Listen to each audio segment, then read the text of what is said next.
Arnold, my dear old friend, my dear, dear, dear old friend, has nothing begun to sink into that brain of yours? Mr. Bartley, you haven't formed an association with Mrs. McMichael? My God, he's quick. Oh, it's appalling, Mr. Bartley. It's delightful, Mr. Crotch. I'll never forget that nightclub when I first saw Janie McMichael. Nightclub? Yes, there she was, dancing away, looking as pretty as the day she was born. Do you mean to say she's a stripper? She is a striptease artiste. Oh. A young lady of infinite charm and breeding. Debutante in the year of 1960. And as you may or may not know, that was a vintage year for debts. This is the young lady who is married to Mr. McMichael? Precisely. And for reasons of my own, I wish to lavish Janie with this £5,000 mink. So, when Mr. McMichael is offered this unique garment for £500, he'll snap it up. £500? We're selling it to him for £5,000. Here is £4,500, which I withdrew from my private account this morning. Good luck with the sale. Oh, it's despicable, Mr. Bartley. Nothing more than payment to Mrs. McMichael for services rendered. She hasn't rendered anything yet. That's why I'm having to buy the damn thing.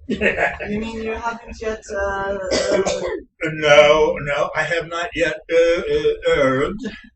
She's a very good girl, but that's all being changed tonight. Tonight? She's told her husband she has a cabaret engagement in Paris. And, as you know, Maud is on holiday. Mr. Bartley, you're not taking the young lady around the corner to your penthouse. Where else? You know, I've always been one for home comfort. Oh, I've organized this one well. Her overnight bag is already there, a profusion of flowers in every room, and the pièce de résistance, a present laid out on the bed. What is it? A set of frilly lingerie. Damn it, Mr. Bartley, you are... Lucky is the word that you're looking for. Hello? Oh, good. They're here. Right, 1 second. That's Jamie and Mr. McMichael. Into battle, Crouch. I refuse to participate in such a wicked scheme. You old woman, you. I can't help thinking of your wife all the time. Can't you? Well, you must control that. Oh, you're treating everyone quite shabbily. What are you talking about? Well, poor Mr. McMichael mainly. And not only are you trying to steal his wife's affection, you're also getting him to put up £500 for his expenses. I am doing Mr. McMichael a favor. He'll have a wife who's the envy of the West End. He's still being duped. Well, for a bloke who's never bought his wife more than a 50-pound sheared raccoon. Doing very nicely. You'll cope splendidly, Crouch. I don't want anything to do with it. I well remember my father saying, he who touches pitch... Just take it. No. Take it. No, I won't. Take it. Excuse me, Mr. Bartley. Miss Tiptoe, who, what, why, when? I beg your pardon? What is it, Tippers? Come. Stop looking at Mr. Crouch as though he were the last of a dying species. And you, Crouch, stop looking as though you are. Mr. McMichael is getting impatient. And so am I. Shall I show them in? Yes. No, ask them to wait, please. I gather Mr. McMichael is in a hurry. Well, show them in, you silly Tippers. Very good, Mr. Bartley. Do your stuff, Crouch. I'll be in the storeroom. Something is bound to go wrong.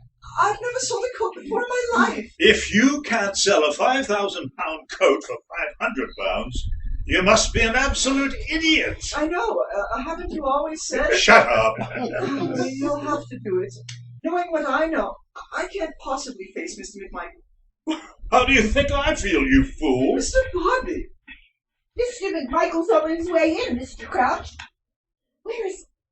Where's Mr. Bodily gone? Out of his mind. What about Mr. and Mrs. McMichael?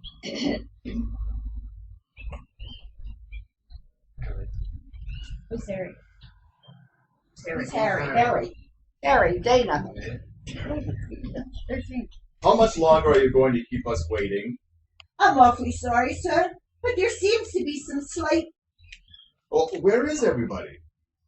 I think perhaps they're unwell. What, Mr. Bodley or his partner? Well, both, seemingly. Both of them?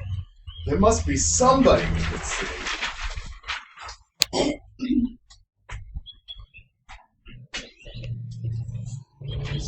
Oh, yes, of course. Normally Mrs. Bodily would be here, but she's away on holiday. Oh, really? Well, how nice for her. Yes, it is, actually. She works awfully hard. She won't be back for another fortnight, so I'm afraid... Look, just show us this mink coat my wife's been telling me about. Well, I'm not quite sure where it... Oh, please go and find it. I have another appointment. Yes, do take a seat. Thank you. If you could spare a moment, Mr. Crouch, or Mr. Bud... Please? What's going on here? Don't be impatient, darling. There's no rush. I've got to get back to the office, and you're catching a plane to Paris. Oh, yes, of course, Paris. It's a pity you can't do these one-night stands a bit nearer home. Well, that's show business. Yeah, if you've been going later in the week, I'd come with you. Oh, Harry, what a shame. Yes, the syndicate is opening another casino over there. Oh, hello. Is this Bodley and... Yes, it is. Good. Can't stay. Now look, if you see the wife, tell her I'm double parked and to wait here while I drop anchor round the corner. Blasted woman's gone off with the sixpences.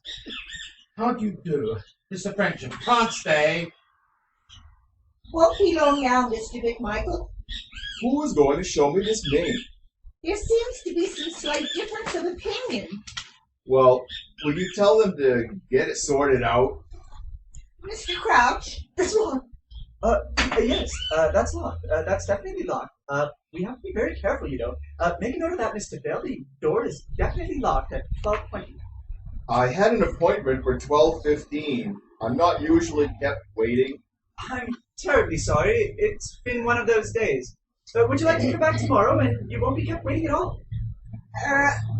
Mr. and Mrs. McMichael want to see the coat. Are you sure Mr. Bodley isn't available? No, I'm afraid not. I wish he were, but he just doesn't feel up to it. Oh, how very disappointing. I found you, Mr. Bodley, most charming I'm sure. and very eager to interest me in something. I'm sure. I'm sure. Oh, sorry. Thank you. Oh, so you're not the man who's been dealing with my wife? No! I'm not deaf, Mr. Crouch. I'm Crouch. Arnold Crouch. Make a note of that, Mr. Bell. I'm definitely Arnold Crouch. Arnold with an R and Crouch with a C-R-O-U and finishes off with an ouch. Anything the matter, Mr. Crouch? No. Well, I'm sorry Mr. Bodley is not here, but I'm sure Mr. Crouch would be equally helpful. I do know that Mr. Bodley would much have rather handled you himself. I mean, when I say handled, I... George! Oh, do forgive me. Have you seen my husband, Miss Tipdale? Well, not actually to talk to. Oh, dear. Your doorman has found his parking meter. Now I've lost my husband. Well, he was here just a moment ago. Missed him again. He must have gone down in the elevator. I'm using the stairs these days. Good for the tummy.